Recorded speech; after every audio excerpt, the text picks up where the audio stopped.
So, yeah, this has been kind of the hot topic for a little while now. We've been talking about this a while in the community, and I'm curious to hear what your thoughts are on this, Brock, because I've shared quite a lot of mine already. So, why don't we start with yours? I'm a Protoss main, so like it comes with a grain of salt with something like that. But I have in recent times been playing random quite a bit, so like I definitely do get a taste of Zerg and Terran, even if it's not at the same level as Protoss. Go figure. But Yep. I do understand because it feels like Zerg basically just has to kind of like, hey, I have to survive until this point or get past X stage, which it pretty Yeah. much means you only have one course for the first, like whether you want to say 5, 8, 10 minutes of a game type of thing.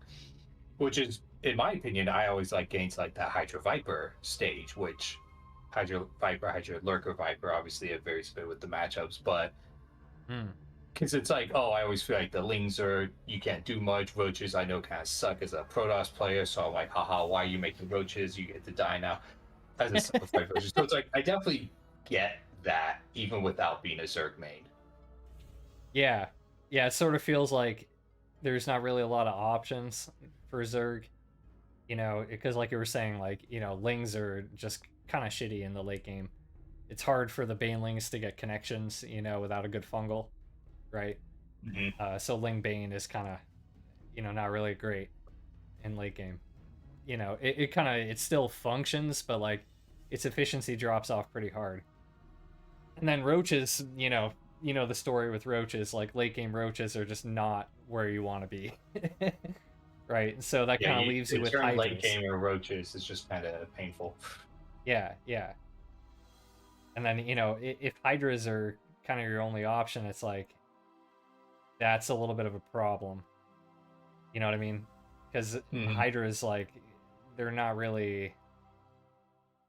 I don't know. It's interesting Well, because like hydras are good, but like they're expensive and like the efficiency is not really quite there.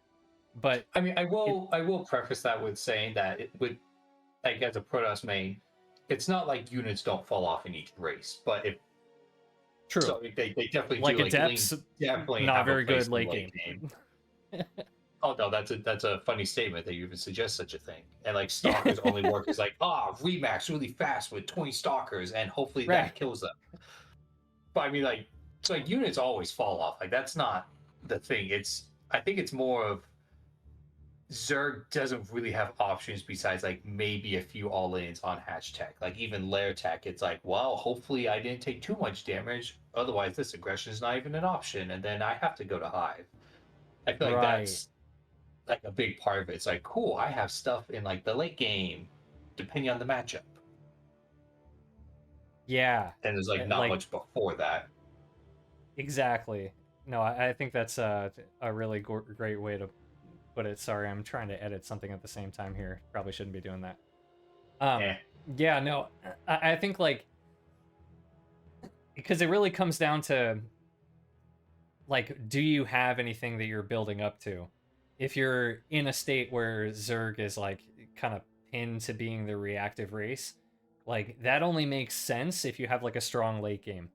And I'm not the first one to say this. Like, I feel like a RTS storyteller probably had this covered pretty well in his video about this because he's got a pretty good video on this, which I recommend people check out. But yeah, it's like if you have a strong late game, surviving until the late game is kind of acceptable. You know what I mean? It's not really the most fun thing, but like, I'm fine with that. Especially like early Legacy of the Void, it felt like that was a lot of Zerg play. But I guess the difference there was like we also had like Roach aggression, Nidus was super strong, like Hatch Tech Overlord drops, like all that stuff was really strong. And now it's like we don't have any of that, and we don't have a good late game. So now we're just like the punching bag for the entire game. Yeah, it's just not a very fun place for the race to be. You know? Definitely not ideal, no. Yeah. So I'm kind of curious. Like, what do you think? What do you think really would need to change here? you know, because it feels like, there definitely needs to be some sort of a change here, right? But we don't want to go back to like Zerg having amazing spells, amazing late game, and 8 range queens and impenetrable early game, and the early game aggression. Like that was a little bit too crazy too. So we don't want to go that far. Well, I think there's more than one way you can look at that. So, like, the whole premise of this is that Zerg isn't fun, which you could Right. argue is because you have to do the same thing every time. So it's like, does Zerg need aggressive options? Yeah, that's kind of Um, where I would go.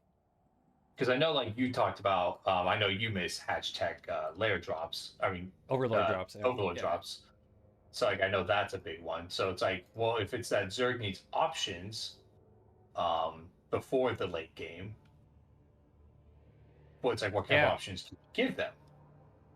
I mean, yeah, I think it's either one of the two. I think. I mean, you could do like a little bit of both, where you gave the race like a little bit of early game, uh, early game aggression, right? And then you gave it a little bit of late game, right? Yeah. And you could do like a little bit of that, because that's kind of what Terran is right now, if you ask me. Like Terran is. This is kind of why, like last time I was saying, Terran feels like really well rounded, and I wouldn't really touch Terran if I was trying to, like if you gave me perfect, total control over the balance. I wouldn't really do a whole lot to Terran other than nerfing battle cruisers.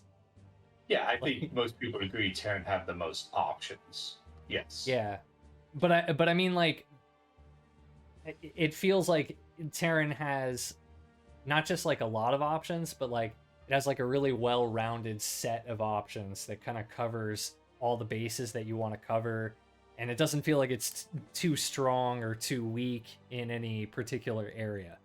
You know what I mean? Like it has That's strengths and true, yeah. weaknesses because Terran is Terran, but overall it feels like it's really well-rounded.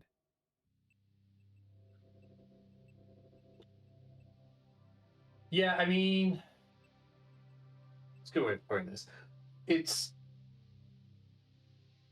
yeah, Zerg is very linear, and you want ways to branch off. So, like for Protoss, for example, once you have your cybernetics core, you basically have okay, do I open Twilight, Robo, or Stargate? And depending on, you can basically have two tech structures to help even diversify it even more. So, depending on what exactly you want to do with it. But Zerg, it's like, well, I have a spawning pool and like a safety roach warren. Cool, let's go up to lair. Yeah. Okay, I have a Hydra Den, which, or I just keep staying on like Link Bane. Because so you could say that there's the melee versus range, which is like Mm. naturally how it looks like Zerg is set up with like melee versus range upgrades.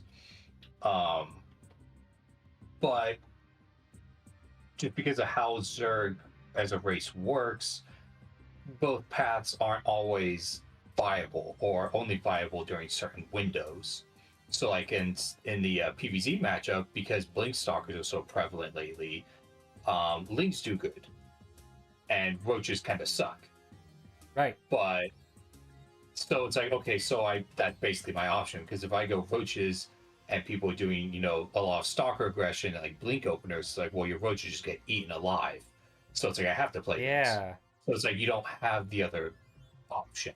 That's Like in interesting. that, Yeah, I didn't really think about this. Like, because I know this about Zerg, obviously, but I didn't really think about this in terms of like how this affects Zerg not being very fun. You know? Because if you what do think you about mean?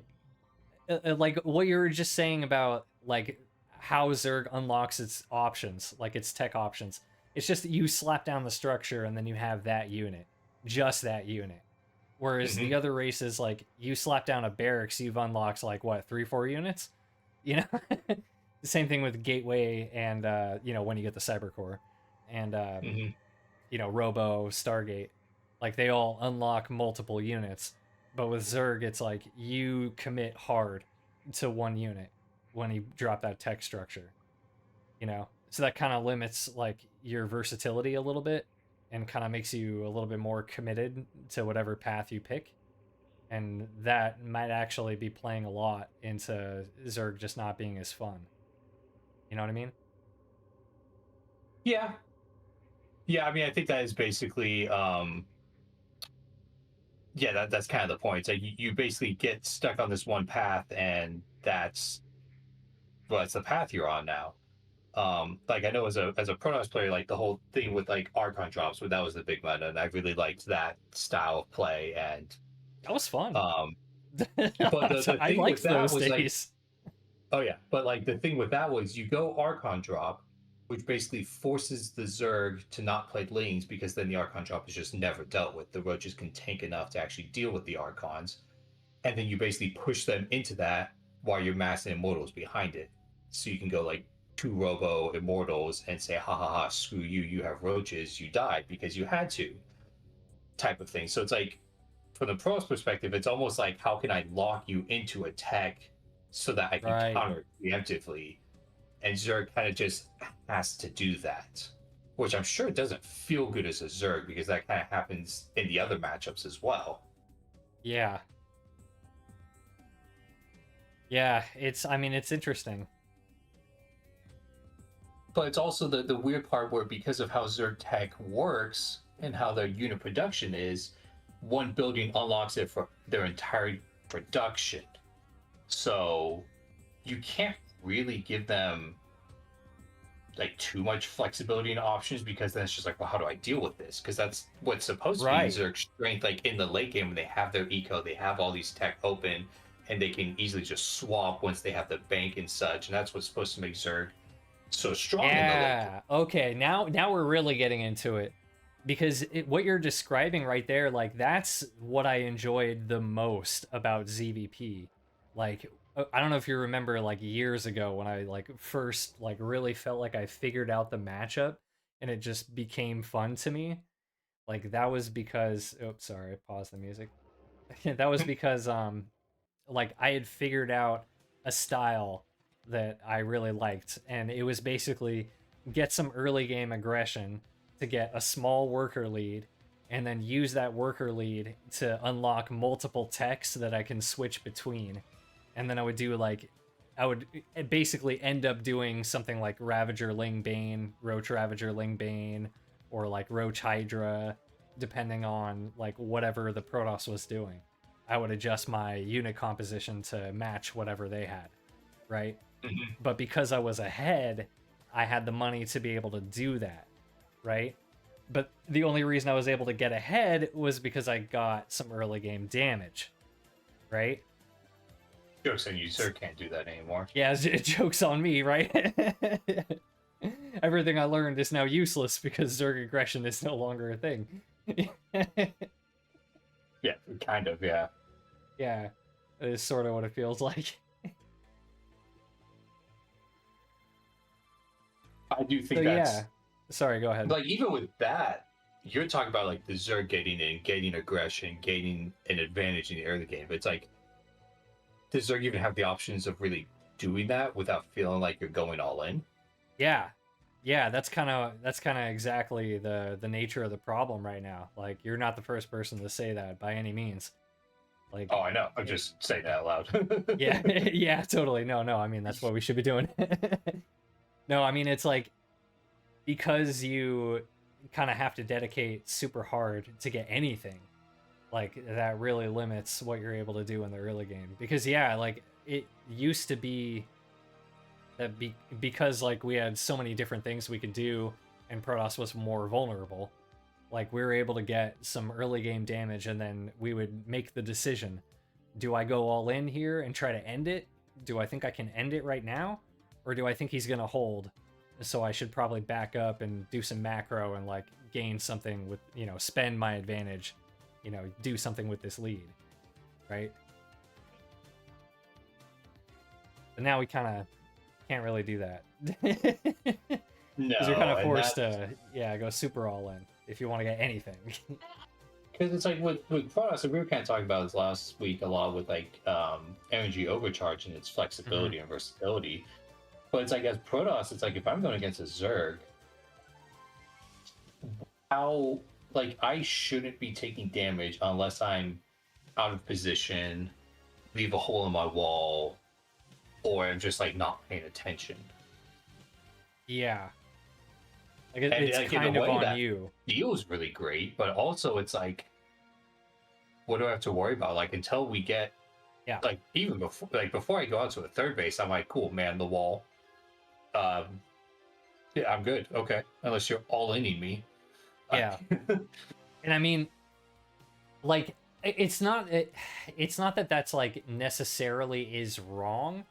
It's more of like a threshold of like, you know, or like a balance of you know, how where do we draw that line? You know what I Yeah, mean? Yeah, because I mean, I remember there were many times when I felt pretty similar in ZVT. You know, like when I'm really on top of my ZVT, I feel like for at least the first like 6 minutes of the game, if I lose, totally on me, my mistake. You know what I mean? Because if you know how to play the matchup correctly and you're just playing like standard Zerg macro, like you should never die. You know what I mean? Mhm.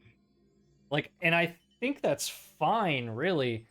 It's just the problem is, you know, when I'm doing that, right? Like I have to keep in mind like a number of threats from Terran.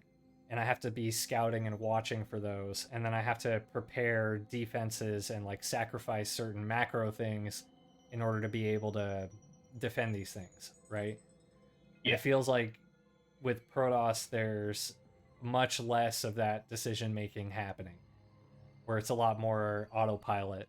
My build is a one build fits all, and I don't really have to adapt. yeah, Uh, yeah, I'm assuming you agree. yeah. I mean, it is funny because like Protoss kind of does a one build fits all versus Zerg, but it's like, but I'm the one instigating, I'm the one putting on the pressure, I'm the one controlling the pace of the game. Right. There's like, well, I can do a Yeah. one build to not Yeah. die, which is It's like, well, that's the very different. defensive build that also lets you harass and put on pressure. Yeah, yeah. Oh, what build are you talking about? Oh, I'm talking about I just go Stargate and make like Yeah, two just oracles, and then I don't care. I get a and then free I don't third base, care. Yeah. and then do whatever I feel like. I can expand as fast as a Zerg and still go into my blink and +1 timing. It's like Except I can be ahead it's on nuts. workers while also keeping up on expansions. Right, Because right. I can just God. dance around with oracles if you're out of Like that position with alone. queens, or you skipped on a spore, or Yep. like as a Protoss to an extent, it's like this is kind of lame because like it just works every time to my advantage. It's almost like why would I do something else because you can't do anything else. And I think that's part of the thing we 100% of the mentioned time it with works like every time. Sorry. yeah, and it just lets me do whatever. So it's like I would hate to play Zerg versus Protoss with how things are. Like versus Terran, Yeah. I feel like it's not nearly as bad, but versus Protoss, I'm like, I think that kind of is awful. And obviously, mirror matchups are a different ball game. But yeah,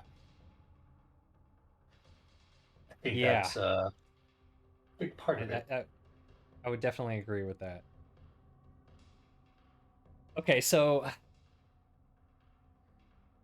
now I see the question that I think is on everybody's minds if you're really having this debate is what are we going to do about the pro level? Because like if you it's kind of hard to, I guess what I really want to get at is like balance versus design. Like how do we tease this apart here, because there's got to be a way that we can make Zerg more fun to play without making Serral completely unstoppable and then also buffing every other Zerg. You know, like it kind of feels like right now like Serral's So playstyle is the only I feel like I have to playstyle. time you out right here. I Yeah, feel yeah. like if you have to balance around one player, something is fundamentally wrong. You either have to accept that one player is just always going to be better, or you have to just realize you're just going to have issues. Because I Yeah. feel like, and I feel like that's a lot of the problem that Zerg is having these days. It's like, well, Serral's just Serral, so like, how do we nerf Serral? And it's like, are we trying to nerf the race, or are we trying to nerf this one player? Yeah. Because like It's kind of he hard to got nerf roaches nerfed multiple times with tunneling claws and stuff. I mean, you could argue he got the creep tumor canceling ability taken away. I'm like those two things right there. The fact that one player did those alone is like kind of insane, and that's just off the top of my head. I feel like I'm missing something else. I think the roach nerf happened twice. Yeah, I'm looking it up right now, actually. Because there was the regen that got removed, the bonus regen of burrow that got removed. And I think there was another thing. Yeah, so here I found it. Okay, so 2017. Wow, did it really start that early? 2017 in May, they made the undetected burrow move visual more visible for roaches. Okay. I don't think that was Cyril specifically. I think it not was 2017. actually. Was this Wait, run in 2017 or was it 2018? Where he won like everything on the circuit. I feel like he started winning everything in 2018, but I think he might have actually started winning a bunch of shit in 2017. You know what? We should look this up too. We can, because I know it's the same year Marvel wrecked and owned like all of the GSL. Yeah, that was 2018, but there was a lead up period to it where we were not sure if Cyril was really like Bonjour level yet, and the community was like, we're not so sure about the Cyril guy. There's a bunch of other EU Zergs that are really strong too. He might just be a patch Zerg. You know, like that was legit the suspicion. Mm-hmm. So they nerfed him because he was using tunneling roaches in every matchup, like heavily in ZVZ as well. Yeah, so when did he start getting like a shit ton of wins? It's all 2018. Oh, it was 18. Okay, yeah, I don't think that was Cyril specifically. Yeah, so maybe this wasn't Cyril. The other one definitely was necessary. Yeah, the regen. Yeah, what did they do? They decreased the tunneling claws cost, and they made it no longer increase health regen rate, which is basically the reason why you get that ability. So, well, yeah, besides aggression, yeah. I guess, yeah. It lets you do like the backstabby roach run bys, which are pretty cool. Yes, those were always fun to watch. Yeah. Not fun to play, fun to watch. It is a little bit crazy when you're facing it because you're just like, holy shit! Like, where did all these roaches come from? No, seriously. Yeah, so I mean, I would agree with you. I think that Cyril being like as strong as he is, like that's just like a fact about Starcraft that we just have to acknowledge and live with. You know what I mean? Like, because it's funny, like when people talk about like, oh, who's the greatest of all time, it's like, okay, well, how many players have personally been nerfed in this game? Let's start with that. Because I mean, like you can argue Maru got like some proxy barracks. Maru on a tear with proxy barracks and proxies during his reign of terror. But like, was there like Terran nerfs because of that? So if Miro was here, I know he would also say Ravens, but I would have to disagree with him heavily because Ravens were gonna get nerfed anyway because anti-armor missile was fucking stupidly busted, and we all knew it. I mean, well, we didn't talk about how your secret missile, ha ha ha. Yeah. Oh god. But, well, I mean, like, my point was like, I don't. The early Legacy of the Void one, you mean? Or the Heart of the Swarm? Yeah. Well, I don't think it changed to Heart of the Swarm. But it was one like the... Oh, wait, it was like PDD at first. No, they had PDD and Secret Missile, and it did like 100 damage. Oh, and huge splash. But and the turrets lasted like 3 minutes. Man, early Legacy of the Void was so much fun. Everything just blew up. Just big explosions everywhere. I loved it. Oh my gosh, that was a wild time. But like, okay, but my point being, like, Cyril has gotten the race nerfed, arguably multiple times. So it's like you either balance the race around the player, or you just accept the fact that this player is just insanely good at the game. Like you have to pick one, and neither of them is gonna like feel good. But it's Yeah. you have to accept that. It's like, what is the lesser of two evils? Is Cyril just going to win every tournament he plays in, comparatively, or potentially, or do you have to nerf the race to give other players an option, which is nerfing an entire race to get one player? Which, Right. I mean, that just feels bad for everyone. And I feel like that's how Zerg has gotten to this point, is at least partially because of Cyril. Which Yeah. kudos to I him. I mean, that's impressive, but totally have to agree with all of that. I mean, it's really hard to see it any other way. Because I mean, it's just like the level of dominance is just off the charts. And then Mhm. it's not even like you know, it's not like you look at the play and you're like, "Oh, he's using this unit or this ability that nobody else uses." Like he's just way the fuck better in like every measurable thing. It's like Yeah, you can't argue with it. It's just fucking godlike level of skill. Like it's really hard to justify the nerfs that have come in because of Cyril. Like the only way that it makes any sense, and this just feels like it's messed up because it's like I feel like it's like taboo to even talk about this because I mean it's shitty, but like yeah, I think you know what I'm gonna say here. Like I'm talking about prize pool earnings. Like I mean, and at the end of the day, it's like fuck. Are we gonna like destroy the entire game to support the careers of professional players? You know what I mean? Like it's kind of nuts. And like you could just adjust the distribution so that first place doesn't get as big of a lion's share as it does, oh yeah. and then like Cyril, if he needs to make more money, he'll compete in more events and he'll still fucking win everything, but he'll make less money off of each win. And then second and third place can make more money, and then the other pros can still earn money. So I I always just thought don't see why we're doing this. I always thought that was weird, where like so much of the prize pool goes to first place. So like I get it. It's great for like a competition if the competition's healthy, but like especially where a esport like Starcraft 2 is at, it's like I feel like you have to distribute it more. It's like, oh, the top Yeah, 8 players make a good amount yeah, of money, but first place still makes the most. So like you still want to go definitely. for it. It's like I mean, I I do feel would like that so kind of much makes rather we be healthy. honest about this. You know what I mean? Like I would rather we be honest about like what we're doing here because it feels like when we're balancing around Cyril without openly saying that that's what we're doing, but everybody just kind of knows.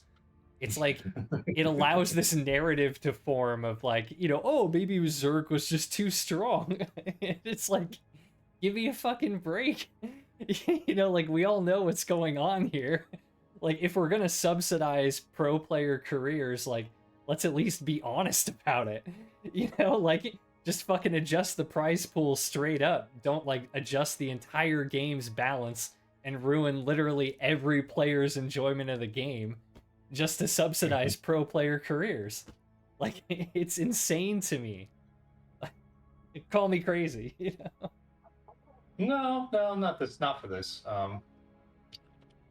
But I mean, I feel like that's, if you want to talk about balance, I mean, that's like half the reason, at least half the reason why it's gotten to this point. And you kind of just have to, I feel like, accept it. So like maybe just redistribute the prize pool, and then this one guy always getting first place isn't as big of a deal, so that you can actually have the race function properly for the other 99.9% of players.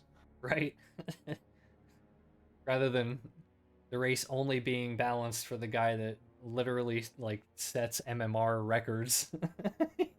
Yeah, right. I Crazy. mean, is he the only player to be above 7K? No, I think Clem is actually beating him now because I don't think Oh, okay. Cyril is laddering as much as he used to. Oh, that's true. He does. Yeah, he doesn't do that kind of practice. Yeah, But like, he was definitely from the first player and the only one for like the long, for like at least an yeah, extended period of time to reach it. yeah, it was like a solid like year, maybe year and a half before Clem caught up. But he's caught up. I would say that honestly, I think that Cyril's passion for the game is diminishing, and he's, you know, not practicing as much as he used to, and as passionate about the game as he used to be. And I think Clem is very much still passionate about the game. And this is just, you know, my outside viewer perspective, like just me speculating. But that's what I think. So if you ask me, I think Clem either is or very soon will be the best player in the game. Whether or not you want to call him the GOAT because of that, you know, it's a different conversation, but Yeah. But I mean, yeah, pretty much. And if that is the case, it's like, well, once that happens, are we now going to buff Zerg a bit? right. Once he like officially Now it's retires? Terran's turn. No. We don't buff Zerg. Now we just nerf the shit out of Terran. Supply Yeah, you're right. depots Let's now ignore- 125 minerals. You're Command right. center We should just is now ignore Protoss, 'cause 375. no one complains about Protoss. Yeah, let's ignore Protoss. Just nerf Terran. I like this idea. Yeah, we can keep going with this. So what else can we do? Make Marines 2 supply. There we go. Yes. There we go. Most But we should toxic thing we let's can see, what do. else could we do? We could make mules move slightly slower, you know? Oh god. Limit the Get a amount of little bit mules. less You only minerals have- from mules. You only have one mule on the field per orbital. Yep, Screw yep, you, yep. Terran, in the late game. Yeah, totally. Then let's, you know, fuck it. Let's just make the Ghost 4 supply. You know, why are we dicking around, you know? My god. Everyone just left chat. Got it. Cool. Yeah, if there was anybody here to begin with. That's the joke. Oh. Ah. No. I mean, that's seriously like the kind of stuff that I would expect. Like, you know, if we were living in a parallel universe and, you know, Cyril played Terran, basically. I think that's the kind of Right. stuff we would have saw. Oh my gosh. Yeah, no, I do get what you mean by that. Okay. So Little side I tangent want there, to but, you know. pivot a little bit. Sorry, what were you going to say? So that was a little bit of a side tangent, but you know. Yeah. Yeah, a little bit of a tangent, but that's fine. So I kind of want to pivot to like, and this might be kind of hard. I don't know how much fruit we're gonna get out of this tree, but I want to kind of try to talk about like the nature of fun and what makes something fun, and why are certain things in Starcraft fun, and why are certain things for Zerg not fun.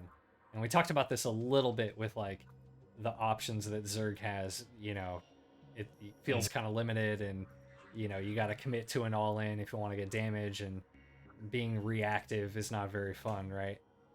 But I kind of wanted to explore something else a little bit, or kind of touch on something else, because I was thinking about this recently. I forget, I think I might have brought this up with you, but okay, so in my space game, you remember like way early on, I had this bounce behavior where when you were flying your ship around and then you ran into an enemy ship or an asteroid, it would bounce you back from whatever you hit into, and it would spin you. And that would be like an automatic effect that happened every time, right? And it kind of led to the situation where you would like fly into something and then you would ping into one thing and then you pong into another thing, and then you're just ping ponging all over the place and you have no control. And you're like, this kind of sucks. Like, I kind of can't do anything here. Right? Not very fun. And then recently I was playing Helldivers, and I had a very similar experience when I was playing against the new variants of the Illuminate faction, the Appropriators, which they have a few different enemies on. But there's kind of two things that there's a lot of with this faction, which is ragdoll and lasers. Okay. And this kind of is the same thing. because with ragdoll, it's it's the same sort of behavior where like you get hit by something, right? And then all of a sudden you have no control over your character, and your character is flying all over the place, and you're just stuck watching it happen, and you can't do anything, right? And then with lasers, it's and we did a similar thing with my game too when I buffed the laser. Like, it's this super high damage single target fire, and if you're not dodging, right, and it just hits you, it's like it does so much damage that you just die instantly.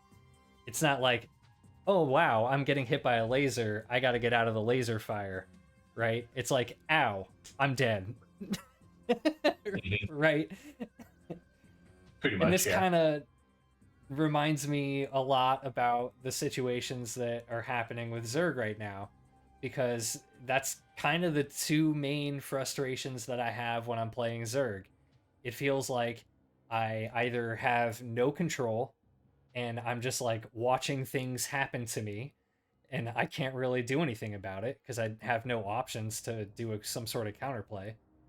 And the other thing that happens is I just randomly die. like, like a battle cruiser warps in and I don't have a spore or some shit like that, and I'm just dead, right? Like, Or so like a Oracle dozen comes blade in, my adaptation queens are out of shading position. into your base, whatever. Yeah, Sorry, what was that? I was like a dozen glaives of death suddenly shade into your base and you didn't Yeah, notice. yeah. Or the six adept like pre Mm, glaives timing. That's another one that just like will just kill you randomly. yep, yep, Yeah. that's one. And it's like I understand a lot of people hearing this is like, that shit is easy to defend. You just got to scout it. I'm diamond. A lot of people are not professional at this game. Okay. So Yes, it's just you are not very correct fun to play like that. in theory, but also pros scout things, so there's that. True. That happens all the time. Yeah, that's very true. I It's mean, almost like shit, they hide it on that's purpose. right. But no, that's in. I could pull it up right now. I have a YouTube video. I could literally do it right now. I have a YouTube video where Brock dies to this from Classic, I want to say. You Or say what Brock? did I say? Brock? I meant Dark. Yeah. Definitely meant to say Like, Dark. it's like, why do you have a video of Hang me? on. I have a video of you? Yeah, no. Here When it did is. this happen? It's right here. Bam, right here. Where he shades these adepts right Oh, it's a here gross into spot. this little Okay. nasty spot in the mineral line right here. And it's like you just can't get the surface area around it, and it's like, and I'm dead. Oh, it sounds like baby. He likes to grunt and make noises, but he's still asleep. Still asleep? Okay. Not sure how far we are. I think we're about like, well, I can't actually tell based on my playlist here. But yeah, anyway,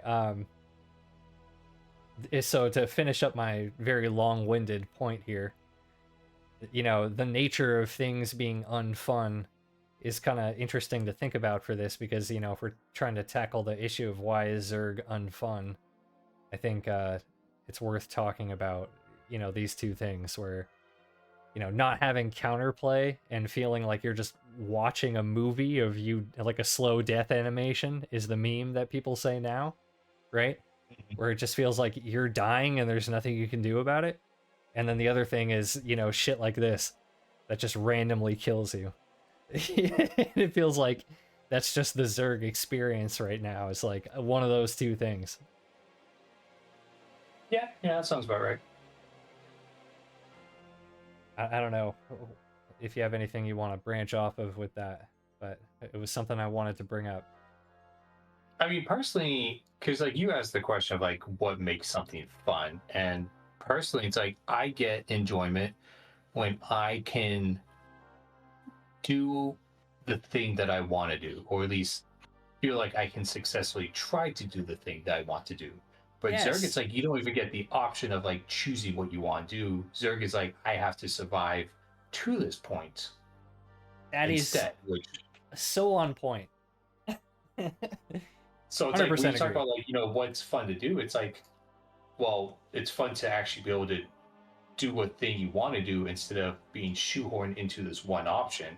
Which is why, like I mentioned earlier, it's like, yeah, in PVZ, like I basically just always go Stargate unless I'm doing like a two base all in, because it's like that's just the best thing to do. Why wouldn't I do it? And it's like, even I mean, yeah, I benefit from it, but it's like still doesn't feel the best Yeah, yeah, always having to do that. I would agree.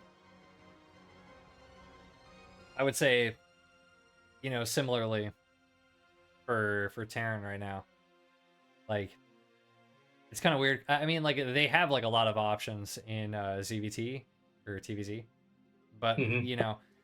it feels like 3CC 111 Hellion Banshee is kind of just the way to go. Oh yeah, It's because hard it's to like, how's the Zerg justify going to other kill you? builds. How is Zerg going to kill you? Like when Right. you do that?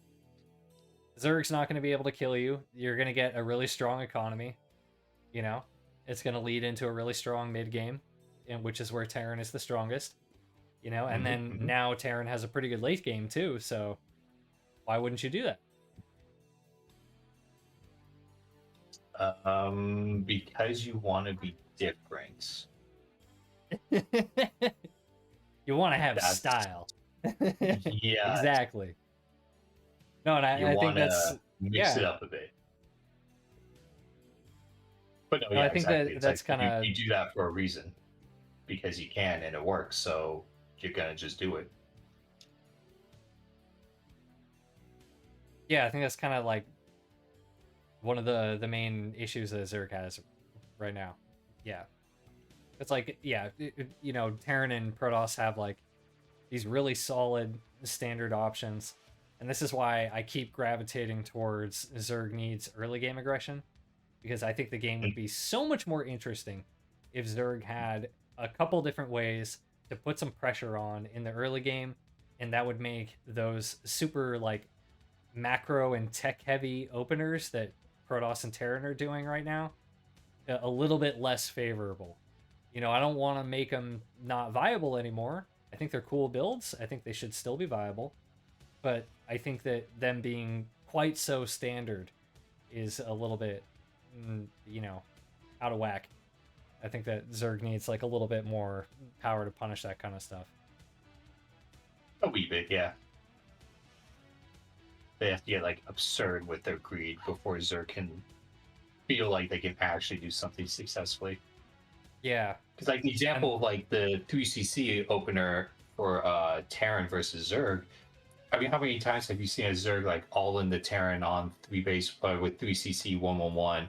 And like, well, he's got three orbitals though. So it's like he pretty much has like 15 extra workers. So it's like, oh, he's got 20 workers. He basically has more workers than the Zerg. So, yeah, or like he gets down like five workers, like, Terran can still come back from this. And it's like, what do you mean he can still come back with five workers? What? The Zerg's on three base with 40 drones. Like, yeah, but he survived. If he goes does some damage, he basically buys right. enough time to rebuild. It doesn't really matter. And it's like, okay, that's disgusting. Like, A mule good unit. what? Yeah. Okay, Yeah. guys. I will have to say, I mean, this is a little off topic, but the SCV pull, like that has been rubbing me the wrong way. Like I feel Oh, the like SC. Terran being able to continue a game after a failed SCV pull is like, what the fuck am I watching? Like, That's fair. Yeah. but yeah, that might be an unpopular opinion. I don't know. Well, it's like you're supposed to be going all in. Like, if this doesn't work, like it's one thing if like, oh, I Right, done right. just enough damage to where it's like, oh shoot, it's weirdly even now. It's kind of a wash. But like, if you do that attack and it doesn't work, you should just be dead like 8 out of 10 times. Yeah, yeah. But we've seen Instead, it's like like, multiple games where they do like multiple SCV pulls in the same game. And it's like, which is how is this so happening? weird. Yeah, like that Yeah. doesn't make sense. Like I get it because like yeah, Protoss does like the all in and then they all in again and then they all in again. And it's like yeah, that's not as strong and happens very rarely, but like it's also like Terran it's more all in when Terran does it because they're pulling their workers. So it's like So how are we how macroing out of how is that? it Yeah. how is it still going? What do you mean? Yeah. What do you I mean? would totally agree It's because yeah, freaking with Protoss, like when you guys, like you said, like you can just keep all inning, like you run out of steam doing that oh eventually yeah, because like absolutely. Protoss units are expensive. Like you're so desperate as Protoss when you're doing that. Yeah, It's like, well, I kind of just like rebuilt, and you know, I kind of just I'm going just going to do it again, you know, just because. It's like, I would oh, agree. okay, sir. Don't understand how that one works, but okay. That being said, Protoss has some stupidly strong all-ins, but we're getting a little off I don't know topic what you're here. talking about. We'll circle back to that at some point, I'm sure. Right, right. Okay, I have another. I actually have another good question.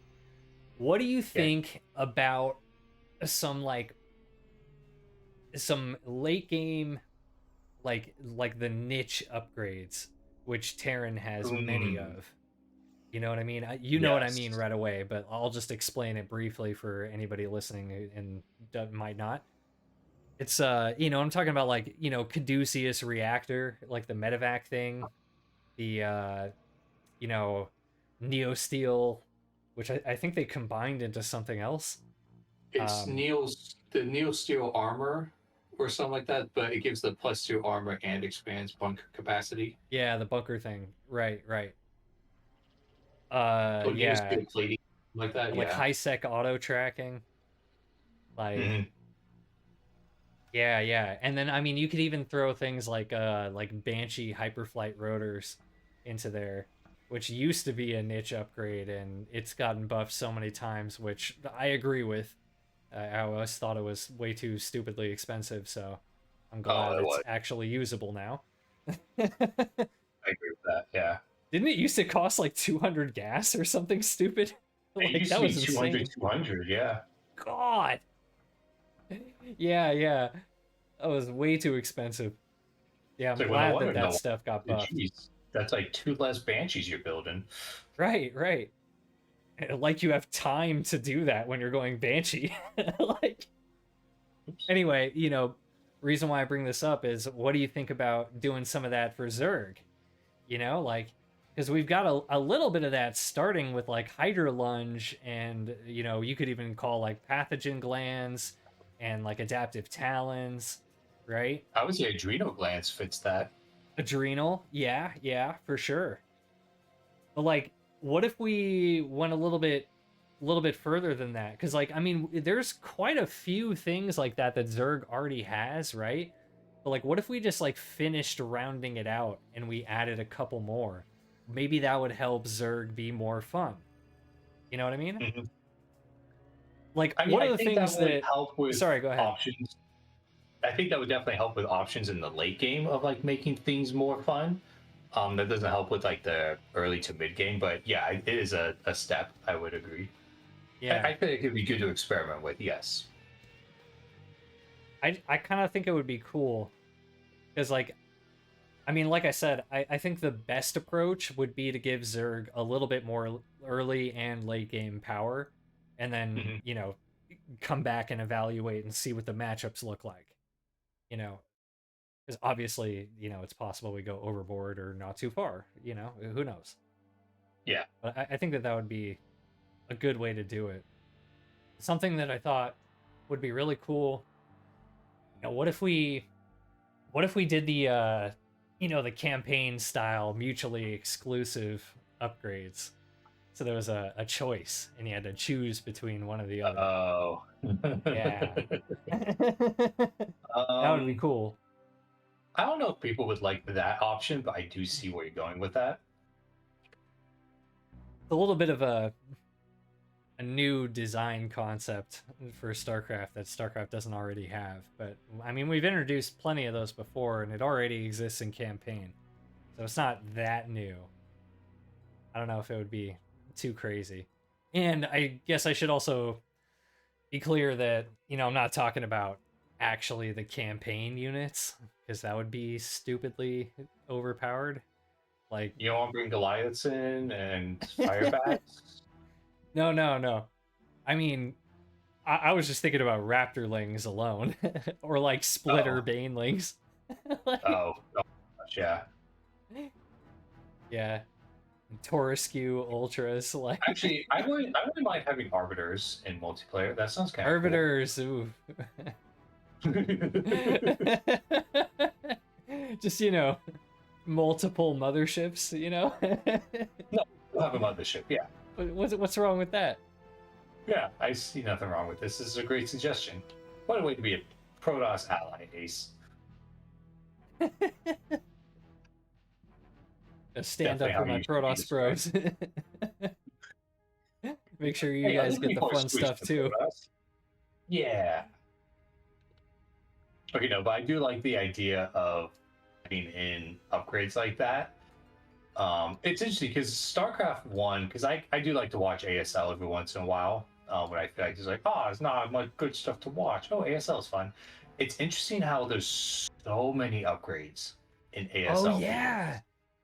I mean, in Brood War, and they just, I mean, some of it's like, no, that needed to go away. Like, do not make it so people have to upgrade siege mode on siege tanks. Like, yeah, Right. that's crazy. And, like, too many units had speed upgrades. Like, okay, yeah, I get it, but it's also like it definitely helped. How do I want to say this? I feel like it definitely helped add like thresholds and like breakpoints for units. Like, well, this unit's not good Yeah. because you don't have this upgrade yet, kind of thing. So it's like, but once Yeah. they get it, it's now really cool. Or like this unit's useful, and then this happens, and now it's really useful because now it can also be used this way. Like the impact of U-238 shells, the Marine range upgrade, like Oh that yeah. alone is insane. And yeah, I totally agree. Like it just adds like a ton of like strategic depth to the game. No, I don't think And that's a great example because that's always the first upgrade you get if you're playing bio. But I get what you mean. yeah, Because but I Marines have mean, four base range, so it's like, okay, yeah, you have to have it. you kind of have to have it, yeah. But like my point being that like, it changes the behavior of the Marine significantly. Hmm. And yeah, no, I do think like, you can go too far with it, obviously. Like siege tank upgrade is definitely the one that most people would probably point to. And I would Yes. agree for that, yeah. Actually, fun fact, that was originally in Wings of Liberty, and they had to remove it because there was a Bane Buzz that was not stoppable without it, from what I remember. Aha! Interesting. Because they just couldn't get a siege mode out in time to gun down the Well, Baneleys before they were up too close to blow you up. that is our time. Ah, Apparently. But we can wrap this up. Yeah, so I mean, I do like think that that would be a cool approach that we could definitely take. Sorry, yeah, I think it would be like what I think would be a cool way to do this, like, because I think if we did this, I think it would be unfair to give it only to Zerg because it'd be such a cool thing that I think all the yeah. races should probably get it. So I think the way to do it, I think it would be fair though to make it so that Zerg gets more. So maybe like for the other races, we give them maybe like two or three pairs, pairs of choices where it's like, mutually exclusive pair, you choose A or B. But then for Zerg, we give them two or three triplets, A, B, or C. Like that would be kind Huh. of cool. Okay. And that would kind of Okay. fit like the Zerg theme of like their, the adaptive swarm, right? Interesting. All right. All right. Yeah, curious what you think about that because like we could do that for, you know, a lot of units. Like there's probably some things that we could take from campaign and then just like tune the numbers so that they're balanced for multiplayer. And then, gate the upgrade behind something late game and give it a long research time and a decent cost, right?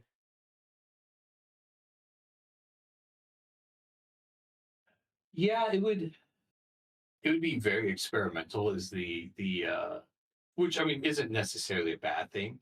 It's just the part Honestly, I where think the meta is pretty stale right now. I think people would like it. I know I think people would like it. It's a funny thing what I've heard enough people talk about where like pros don't like the yearly patches when that was happening because they want the game to be more stable, but like everyone else wants the variety and change up in the meta because that just makes things Yeah. interesting and fresh. Well, But we're everybody also but me. I actually life with also weirdly hate the like let's just shake up the meta patches, but like I want this. So I'm willing to do this and I don't think it would be like a huge shakeup. You know what I mean? Like I think it would just like add a little bit of strategic depth. You know what I mean? Like just add a couple more choices that are impactful in the late game, especially because so many of our games are going so long now. Well, let me ask you this: what's an idea of some of these late game upgrades you've theorized or could Oh gosh, potentially haven't even see really thought added? about it. It was more just, the general concept of like we could do that. But I mean, gosh, I mean, we could look at Because like I feel like one I've heard is like, hey, let's have a hive upgrade to give roaches like +2 range or something like that, yeah, that would be a cool one. Yeah. or maybe like Oh a baneling god. upgrade that added like a Or little one bit bonus supply damage to roaches. armored Yeah. units. That I was think something that I saw before. that Like sounds like like we could have like oh okay, so what if you made it like so for Zerg we're talking three choices, right? So for what if for Zerg, just using the Roach as an example, you had three choices. One of them was they're one supply, but they have 20 less health. Something like that. Obviously we can tweak the numbers. Another choice could be they have +2 armor, right? And another choice could be sorry, what was the other thing you were saying? You had another one, right? I said range. Range, right. Yeah, +2 range. Like those three choices, and you could tweak the numbers and try to balance them, right?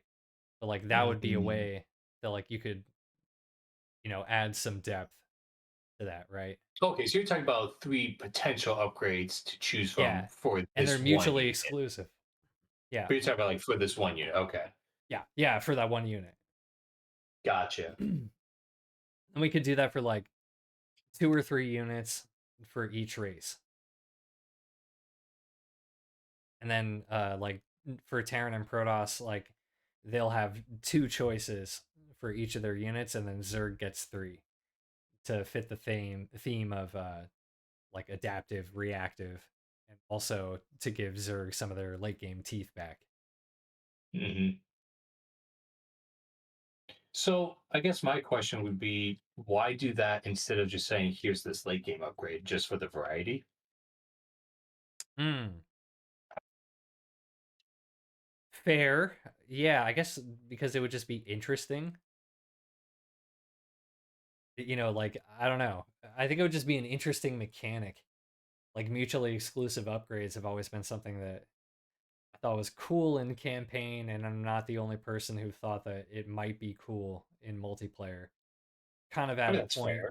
in StarCraft where we're seeing so much late game that it feels like this might actually add a lot. And then you sort of inspired me thinking of this when you brought up StarCraft 1 and the strategic depth that's added by all their crazy upgrades. Oh, so this is my fault. I see how it is. It's your fault. I'm blaming it on you.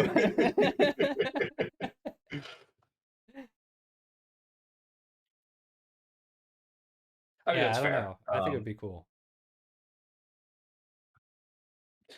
Yeah, I think you would just have a hard time selling that to people. Sure. But I mean, that doesn't mean it's a bad idea. Just, I Yeah, guess that's yeah. probably the issue I foresee you having with it. All right, well, I think this is probably a good place to end it. That's We've been fair. chatting for quite a bit here. We That could would go on be a a lot. tangent for a while, I'm sure. Yeah, a bit of a looser conversation this time with just the two of us, and I didn't have a whole lot of prepared questions, so a little bit of a looser one this time. We'll get things back on track and a little bit more locked in for next week. We might Yeah. do map design, map balance You conversation don't with want to talk tech. about Terran next week? No, no, I don't think Terran is fine. That's fair.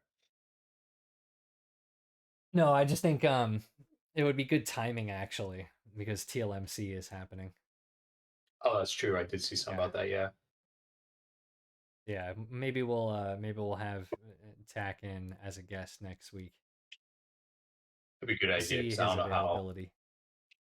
I don't know if I'll be as useful in a map discussion. Yeah, I don't know. I mean, we could just have you take one off and then we could keep it to 3 people and then you can have a break because Miro just had a break. That's fair. We'll figure it out. We'll figure it out. All right. Well, I want to thank everybody for watching who watched. We will catch you all next time. And thank you once again, Brock, for stopping by and doing this as always. Oh, you're welcome, sir. All right. Nice talking to you, buddy. I will catch you next time.